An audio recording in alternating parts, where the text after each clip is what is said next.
नाजरीन अस्सलाम वालेकुम। सियासत टीवी में आप सबका इस्तकबाल है। मैं हूं वाजिद खान और आप देख रहे हैं कौमी खबरनामा। सबसे पहले देखते हैं सुर्खियां।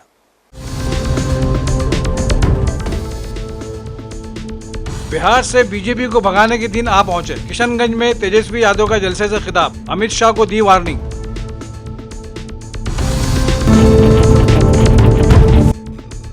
आवारा कुत्तों के मामले पर सुप्रीम कोर्ट का कड़ा रुख। बच्चों पर हमलों के बढ़ते वाकयात पर अदालत ने रियासती हुकूमत की सजनिश, फौरी हलफनामा दाखिल करने की दी हिदायत।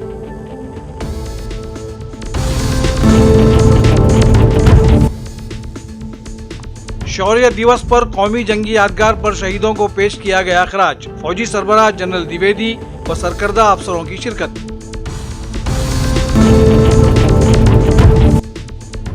यूपी में इंस्टाग्राम और व्हाट्सएप पर पिस्तौल की फरोख्त। सोशल मीडिया गैंग का पर्दाफाश, 7 गिरफ्तार, गैर कानूनी हथियार बरामद।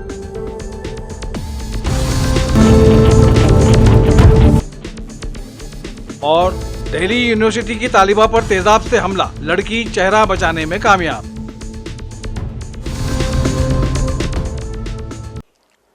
सुर्खियां आपने मुलाहिजा की और अब पेश है खबरों की तफसील। इलेक्शन कमीशन ने मुल्क में वोटर लिस्ट की खुसूसी गहरी नजरसानी यानी SIR के आगाज का ऐलान किया। कमीशन के मुताबिक ये अमल मुल्क भर में वोटर लिस्टों को शफाफ बनाने के मकसद से किया जा रहा है। कमीशन ने SIR के पहले मरहले की तफसीलात पेश की, जिसमें तकरीबन 10 से 15 रियासतें शामिल होंगी। वो रियासतें जहां फिलहाल बल्दियाती इंतखाबात जारी हैं या जल्द होने वाले हैं, उन्हें फिलवक्त इस अमल से मुस्तस्ना रखा जा सकता है। याद रहे कि बिहार में हाल ही में SIR की कार्रवाई मुकम्मल हुई है, जिसके बाद वहां नई वोटर लिस्ट 30 सितंबर को जारी की गई। उस फहरिस्त में तकरीबन 7 करोड़ 42 लाख वोटर दर्ज किए गए हैं। ताहम बिहार में ये अमल तनाज़ात का शिकार रहा और इसके खिलाफ सुप्रीम कोर्ट में समाअत जारी है। किशनगंज में इंतखाबी जलसे के दौरान तेजस्वी यादव ने कहा कि अब बीजेपी को भगाने के दिन करीब आ गए हैं। उन्होंने अमित शाह की बिहार में की गई तकरीर को निशाना बनाते हुए कहा कि अमित शाह बिहार में अगर बिहारियों को बेवकूफ़ बनाने की कोशिश कर रहे हैं, मगर अब ऐसा नहीं होगा। उन्होंने एक बार फिर दोहराया कि उनकी सरकार आएगी तो हर घर में एक सरकारी नौकरी दी जाएगी। अडवाणी जी को गिरफ्तार किया, जेल भेजा। और यहाँ देखो अमित शाह जी आ रहे हैं, नरेंद्र मोदी जी आ रहे तो खाली लालू जी और तेजस्वी को गाली दे रहे हैं। अरे 20 साल का हिसाब बताओ, क्या काम के दिन भर गाली गाली गाली, नकारात्मक बात, लड़ाई झगड़ा, वही मानसिकता ही है लोगों का। और कोई ईमानदारी से बिहार में अगर भाजपा से रहा तो लालू जी लड़ेगा, राष्ट्रीय जनता दल लड़ेगा। आप लोग करने वाले बताओ, चुनाव आए तो फिर केस मुकदमा, फिर ईडी, इनकम टैक्स, CBI, फिर छापे। अरे इधर जनता ऐसा वोट देगी, वोट का चोट देगी, फिर बिहार में दोबारा आप लोग आने वाले। हमको अमित शाह धमकी थी, बिहार आकर के पट्टा आकर के बोलते हैं कि तेजस्वी को सबक सिखाएं कि अगला चुनाव लड़ेगा कि नहीं लड़ेगा सोचना पड़ेगा। अरे सही के हम बिहारी है, डरो ना, एक बिहारी सब पर भारी है। ये लोग आकर जिधर भक्ति दे रहा है। लालू जी के आका को जब गिरफ्तार कर दे तो लालू जी का लेखवा यहीं से डराने वाला है। तो इन लोगों से लड़ेंगे, आखिरी सांस तक लड़ेंगे। जब तक रहेंगे भाजपा इनकी विचारधारा को लड़ते रहेंगे, इन लोगों से, इन लोगों को हराते रहेंगे। बस आप लोगों का आशीर्वाद, आप लोगों का दुआ, आप लोगों का साथ चाहिए। साथ मिलेगा कि नहीं मिलेगा? आप देखिए कितना विकास हुआ, लेकिन UPA की सरकार में उस समय फातमी जी HRD मिनिस्टर थे, केंद्र में MOH मंत्री थे, तो AMU को स्थापित जो है किया गया, अलीगढ़ मुस्लिम यूनिवर्सिटी को। आज तक जो देखिए उसकी हालत क्या है। नीतीश जी ने कुछ नहीं किया, जदयू ने कुछ नहीं किया।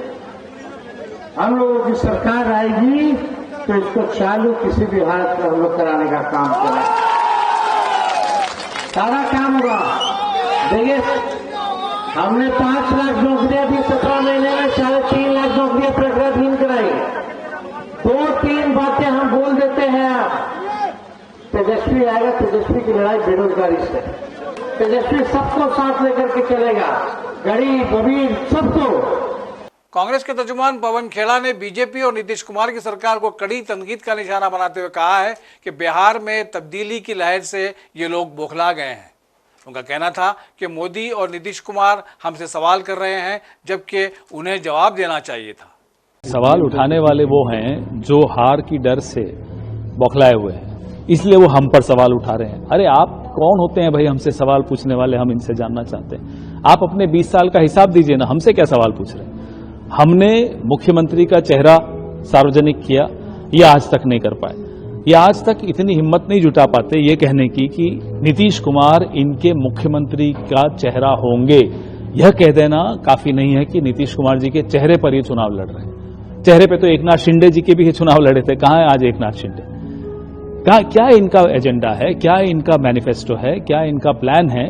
क्या इनका रिपोर्ट कार्ड है पिछले 20 साल का? ये तो इन्हें देना पड़ेगा ना। अच्छा, प्रधानमंत्री जी बिहार दौरे पर थे, उन्होंने हमसे जंगल राज का हवाला दिया, कहा कि बिहार अब नहीं चाहता है कि जंगल राज हो जाए, और अमित शाह ने भी घुसपैठियों की बात कर रहे थे। जो 24 घंटे में 9 हत्याएं होती हैं बिहार में, उसका हिसाब कौन देगा? ये मंगल राज लगता है क्या आपको? ये तो जबरदस्त जंगल राज यहाँ चल रहा है, जहाँ पटना में खेमका जी का मर्डर हो जाता है, महिलाओं का बलात्कार हो जाता है, किडनैपिंग्स हो रही हैं। इसका हिसाब कौन देगा? जिस तरीके से लगातार एनडीए दावा कर रहा है कि 20 सालों में जो प्रगति, जो तरक्की बिहार ने की है, वो इंडिया अलायंस नहीं दे पाएगा, जंगल राज का भी हवाला दे रहा है बार बार, क्या कहिएगा? भाई हम तो मांग रहे हैं रिपोर्ट कार्ड। कौन सी तरक्की की है जरा बताइए। चलिए, कितना रोजगार दिया है? पेपर लीक आज हो रहे हैं, पुल गिर रहे हैं, क्या तरक्की की है साहब आपने? कहां है दरभंगा का एम्स? बताइए। फौज के सरबराह जनरल उपेंद्र द्विवेदी और कई दीगर सीनियर फौजी अफसरान ने आज सुबह शौर्य दिवस पर कौमी जंगी यादगार पर शहीदों को खिराज अकीदत पेश किया।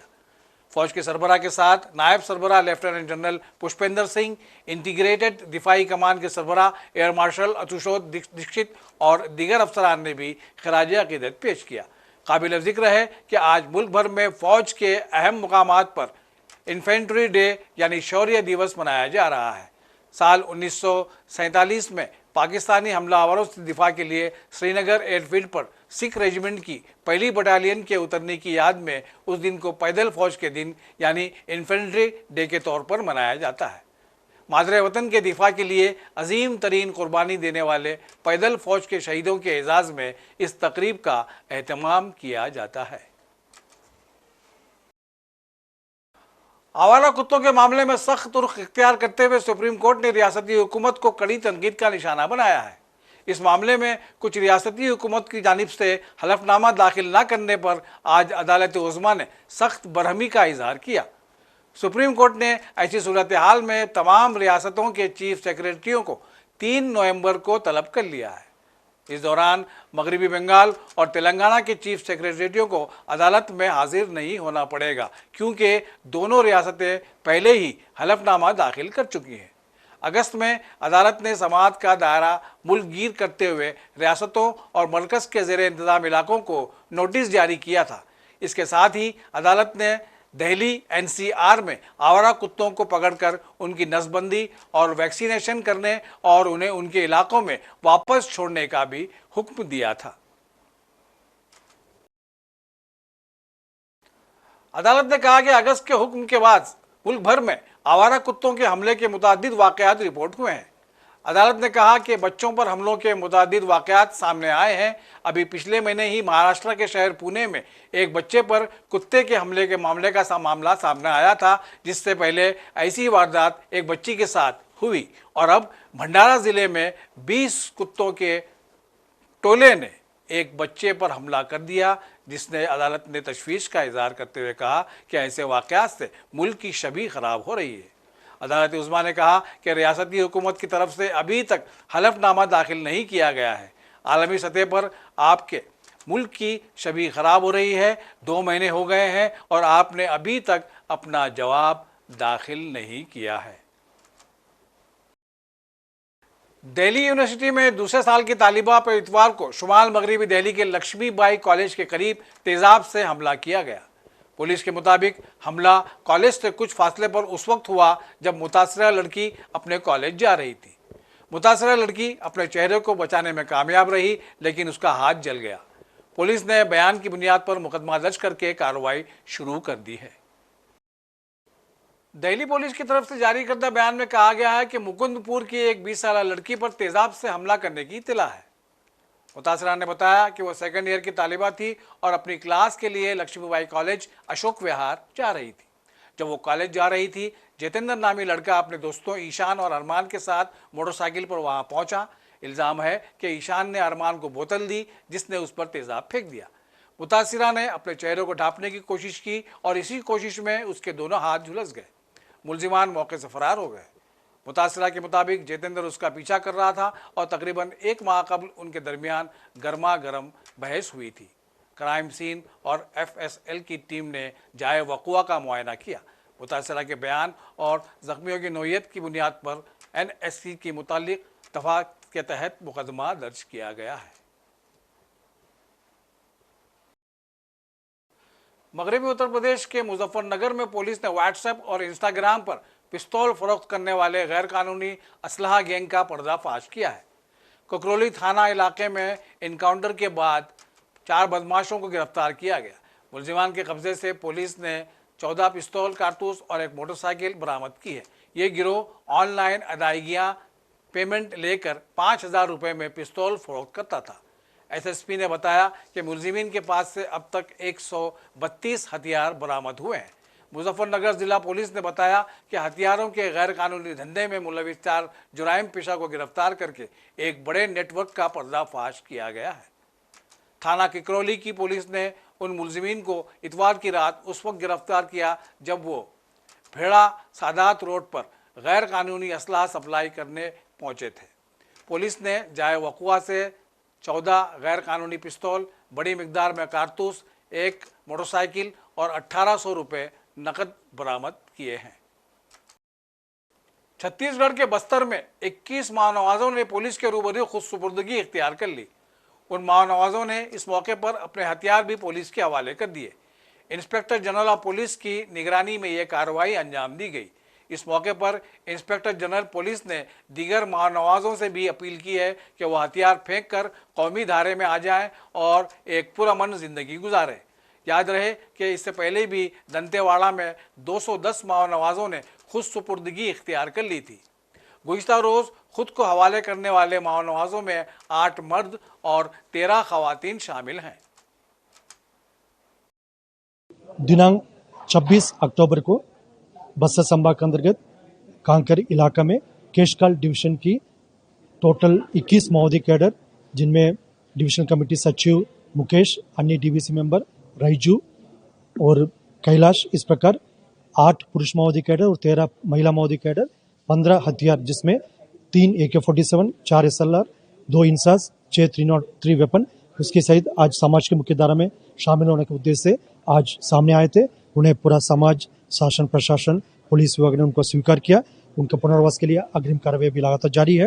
उल्लेखनीय है कि 17 अक्टूबर को बस्तर संभाग के दंडकारण्य स्पेशल जोन एरिया के उत्तर सब जोनल ब्यूरो का कुल 210 माओवादी कैडर, जिसमें सेंट्रल कमेटी मेंबर रूपेश उर्फ सतीश, DKZC मेंबर्स राइजू, रेणिता, धन्नू, राजवन मंडावी, इस प्रकार 210 माओवादी कैडर 153 हथियार के साथ आत्मसमर्पण किया। उसके पश्चात लगातार हमारा सभी माओवादी कैडर से अपील रहा जो हिंसा त्याग करके मुख्य धारा में आने के लिए सामने आना चाहिए। हमारा एक पुनः मार्गम पुनर्वास से पुनर्जीवन का जो पहल है उसका सकारात्मक परिणाम रहा। विगत एक हफ्ते के अंतर्गत टोटल 231 माओवादी कैडर्स ने हिंसा त्याग करके लगभग 170 आर्म्स एम्युनिशन को, जिसमें AK-47, LMG, इंसास, SLR, इस प्रकार का ग्रेडेड वेपन से उसके साथ आकर समाज की मुख्यधारा में शामिल हुआ। उसका समाज भी स्वीकार किया, शासन प्रशासन भी उनका स्वागत किया और पुलिस विभाग में भी उनका पुनर्वास के लिए सभी प्रकार का कार्रवाई जारी रखा। शेष अन्य माओवादी कैडर से भी हमारा अपील नियमित रूप से ये रहा, हिंसा त्याग करके वक्त रहते हुए समाज की मुख्यधारा में शामिल होने के उद्देश्य से सामने आना चाहिए। अन्यथा जो जिस तरीके से हमारा अभियान 2024-25 में रहा, उसी हिसाब से काफी गंभीर परिणाम उनको भुगतना पड़ जाएगा। जुनूबी मशरक़ी खलीज बंगाल में बना गहरा दबाव धीरे धीरे शिद्दत इख्तियार करता जा रहा है और आज सुबह तक इसके गर्दाबी तूफान मोन्था में तब्दील होने का खदशा है। इतवार को महकमा मौसमियात के जरिए जारी वार्निंग के बाद तमिलनाडु में ऑरेंज अलर्ट जारी कर दिया गया है। महकमा मौसमियात के मुताबिक इस गर्दाबी तूफान की रफ्तार अब शुमाल मगरिब की तरफ से और यह तकरीबन 8 किलोमीटर फी घंटे की रफ्तार से आगे बढ़ रहा है। आइंदा 2 दिनों में इसकी वजह से तमिलनाडु, पुडुचेरी और आंध्रा के साहिली अजला में शदीद बारिश और तेज़ हवाएं चलने का इम्कान है, जबकि तेलंगाना में भी इस तूफान के बायस शदीद बारिश की पेश कयासी की गई है।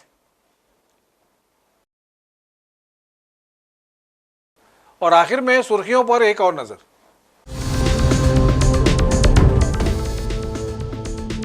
बिहार से बीजेपी को भगाने के दिन आ पहुंचे। किशनगंज में तेजस्वी यादव का जलसे से खिताब, अमित शाह को दी वार्निंग।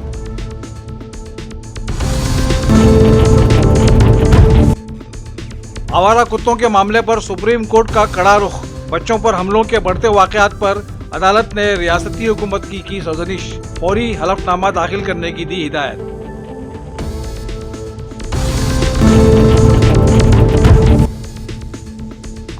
शौर्य दिवस पर कौमी जंगी यादगार पर शहीदों को पेश किया गया खराज। फौजी सरबराह जनरल द्विवेदी व सरकर्दा अफसरों की शिरकत।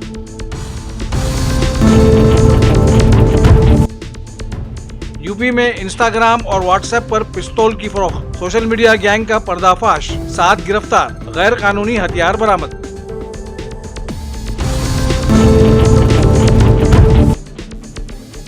और दिल्ली यूनिवर्सिटी की तालिबा पर तेजाब से हमला, लड़की चेहरा बचाने में कामयाब। इसी के साथ कौमी खबरनामा यहीं अपने इख्तिताम को पहुंचता है। सियासत की पूरी टीम के साथ वाजिद खान को दीजिए इजाजत। अल्लाह हाफिज।